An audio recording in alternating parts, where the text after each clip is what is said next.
नमस्कार दोस्तों, knowledge team और सेंटर ऑफ लर्निंग में आपका स्वागत है। आपके एग्जाम प्रिपरेशन को और बेहतर बनाने की तरफ एक कदम।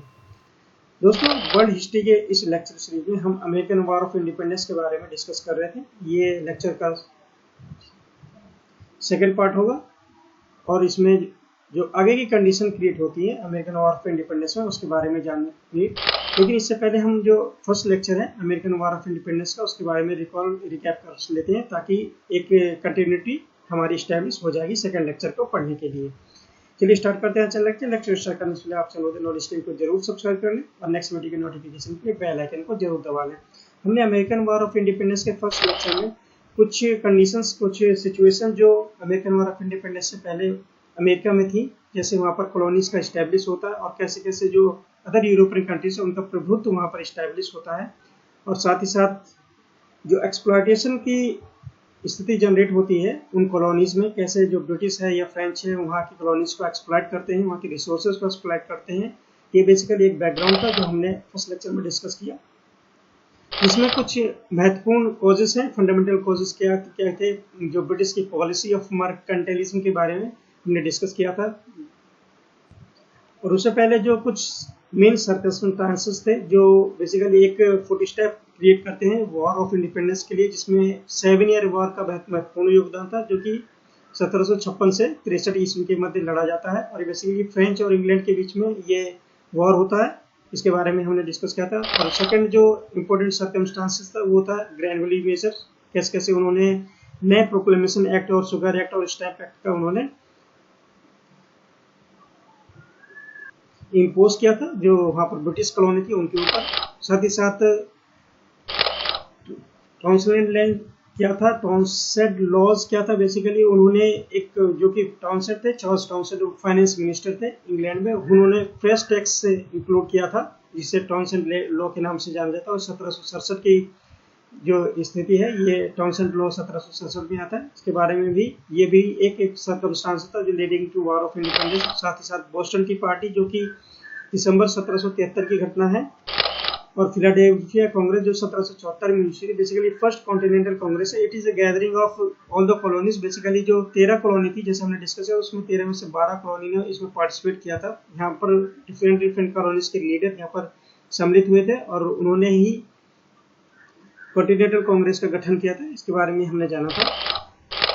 आज के लेक्चर में हम आगे डिस्कस करते हैं इस तरीके से जो प्रीवियस सर्कमस्टांसेस थे जो कि ultimately leading to war of independence. उसके पश्चात जो इंसिडेंट होता है डिक्लेरेशन ऑफ इंडिपेंडेंस, एक बहुत महत्वपूर्ण घटना है अमेरिकन वॉर ऑफ इंडिपेंडेंस से जुड़ी हुई। ये है जनवरी 1776 की बात। Thomas Paine who came to America from the England and issue a pamphlet, जिसे कॉमन सेंस के नाम से जाना जाता है।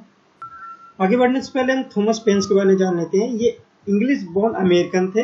ये पॉलिटिकल एक्टिविस्ट के रूप में इनको जाना जाता है, फिलोसोफर थे, पॉलिटिकल थ्योरिस्ट थे और रिवोल्यूशनरी थे। तो ये कुछ खासियत है थॉमस पेन्स के बारे में। उन्होंने 2 पैम्पलेट्स का ऑथर किया था और 2 पैम्पलेट्स लिखे थे, जो कॉमन सेंस 1776 ईस्वी में और अमेरिकन क्राइसिस जो कि 1776 से 83 ईस्वी के मध्य, ये 2 पैम्पलेट्स उन्होंने ऑथर किए थे। बेसिकली ये जो पैम्पलेट में एक इन्फ्लुएंशियल एनवायरनमेंट क्रिएट किया गया था इस पैम्पलेट के द्वारा at the start of American revolution, मतलब अमेरिकन रिवोल्यूशन में इन पैम्पलेट्स के बहुत महत्वपूर्ण योगदान है के रूप में जाना जाता है।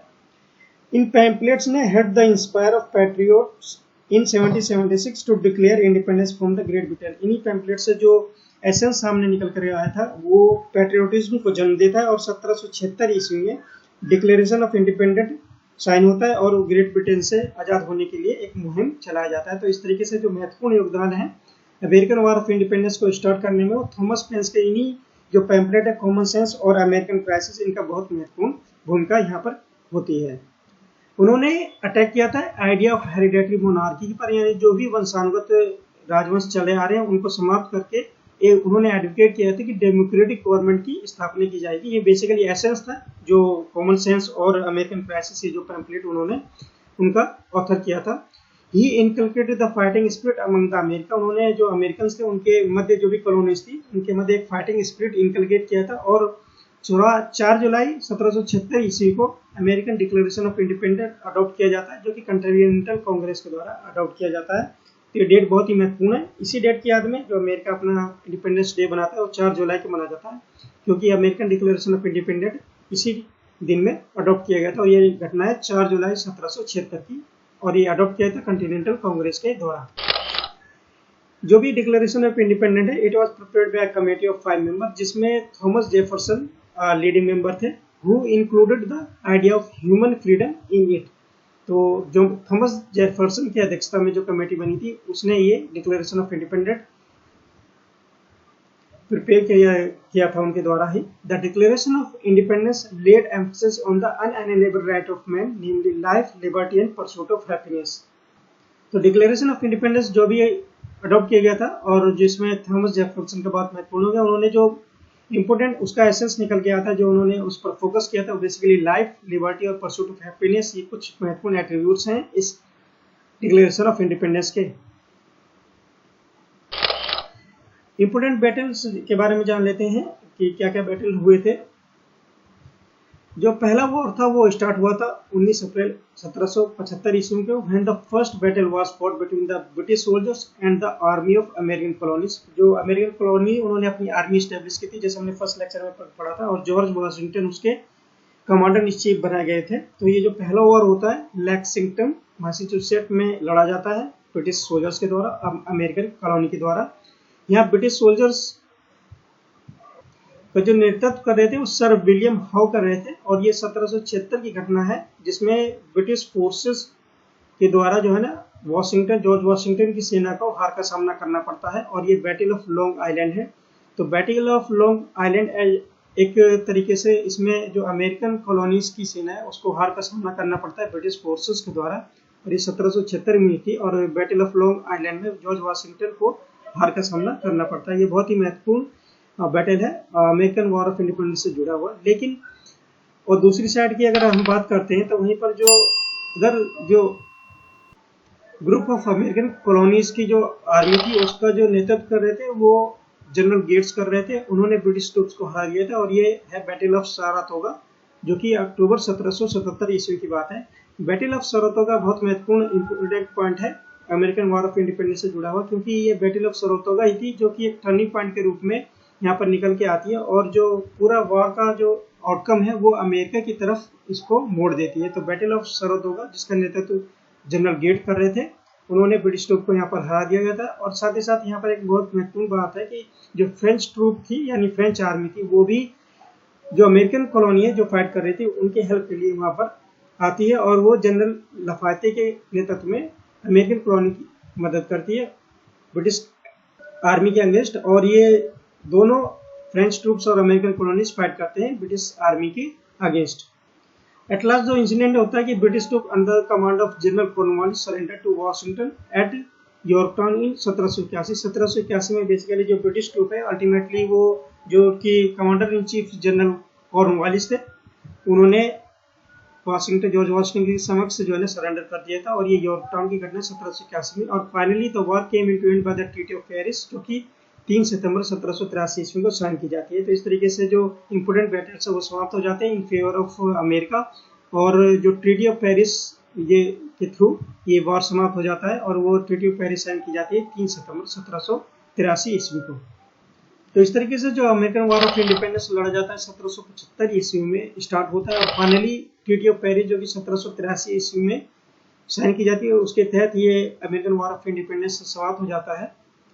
इम्पोर्टेंट बेसिकली पॉइंट है, basically importance of American war of independence यानी अमेरिकन वॉर ऑफ इंडिपेंडेंस का क्या इंपोर्टेंस है हिस्ट्री के पॉइंट ऑफ व्यू से यहाँ पर जान लेते हैं। The American colonies become free and Republic of united state of America was establish. जैसे पेरिस ऑफ ट्रीटी साइन होती है, ट्रीटी ऑफ पेरिस साइन होती है 3 सितंबर 1783 ईस्वी को। उसके पश्चात जो अमेरिकन कॉलोनी फ्री हो जाती है और republic of united state of America का यहाँ पर इस्टेब्लिशमेंट होता है।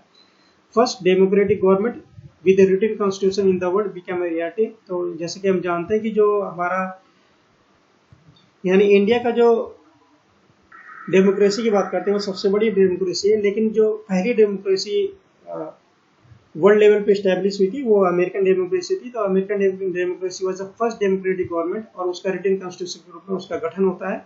The bill of right ensure the fundamental right to the citizen of USA. जैसे हमारे यहाँ पर फंडामेंटल राइट है पार्ट 3 में, तो वहीं पर ही जो फंडामेंटल राइट अमेरिकन को प्रोवाइड किए जाते हैं उनको बिल ऑफ राइट के नाम से जाना जाता है। वो बिल ऑफ राइट जो है ना उनके कॉन्स्टिट्यूशन में इंश्योर करता है कि जो फंडामेंटल राइट है उनके सिटीजन को उससे वंचित न किया जा सके। और American war of independence was also for the American revolution because it inspired the French revolution. Is basically French revolution जो है वो बेसिकली एक इंस्पिरेशन लेता है वो अमेरिकन वॉर ऑफ इंडिपेंडेंस से जो भी लड़ा गया था, तो उसी को ही अमेरिकन रिवॉल्यूशन के नाम से यहाँ पर जानते हैं, क्योंकि एक रिवॉल्यूशनरी प्रक्रिया यहाँ से स्टार्ट होती है जो अल्टीमेटली फ्रेंच रिवॉल्यूशन या इस रिवॉल्यूशन के लिए जो है ना एक बेसिस का कार्य करती है। It was not only war against English but also against the atrocities and reactionary elements। ये not only war against the England था, ये इंग्लैंड के खिलाफ ही नहीं बल्कि एक जो परंपरा चल रही है, एक मोनार्की सिस्टम चल रहा है, एट्रोसिटी वाला जो सिस्टम चल रहा है उसके अगेंस्ट भी एक वॉर था। It was also a fight against the colonial domination जो भी था उसके अगेंस्ट भी एक फाइट था। It introduce new political, social and economic setup in the United state of America.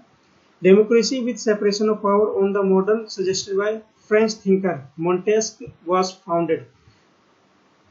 तो डेमोक्रेसी का जो एसेंस है separation of power between executive, legislature and judiciary, ये बेसिकली जो फ्रेंच थिंकर थे मोंटेस्क्यू उनके द्वारा इसका जो द्वारा प्रपोज किया गया था। और capitalism also to strong root, जैसे कि हम जानते हैं अमेरिकन में जो इकोनॉमी और कैपिटलिस्ट टाइप की इकोनॉमी है। However the right of son of the soils, basically red Indian and the Negroes were not considered at that time। यहाँ पर जो इम्पोर्टेंट ड्रॉबैक रहे हैं बेसिकली वहाँ पर ओरिजिनल या नेटिव वहाँ के अमेरिकन हैं उनको जो अभी तक राइट के लिए वो फाइट कर रहे हैं, ये बहुत ही निगेटिव पॉइंट है अमेरिकन वॉर ऑफ इंडिपेंडेंस से जुड़ा हुआ। तो इस तरीके से कुछ इंपॉर्टेंस है अमेरिकन वॉर ऑफ इंडिपेंडेंस से, क्या क्या इंपॉर्टेंट पॉइंट है वहाँ पर हमने डिस्कस किया। तो अमेरिकन वॉर ऑफ इंडिपेंडेंस के बारे में लेक्चर 2 में हमने यहाँ पर जो वॉर लड़े थे और बेसिकली एसेंस क्या है अमेरिकन वॉर ऑफ इंडिपेंडेंस का वर्ल्ड हिस्ट्री के रूप में, यह हमने यहाँ पर डिस्कस किया। आपको लेक्चर कैसा लगा प्लीज कमेंट बॉक्स में जरूर बताइएगा और ज़्यादा नॉलेज टीम को सब्सक्राइब करना ना भूलिएगा। नॉलेज टीम से जुड़ने के लिए धन्यवाद।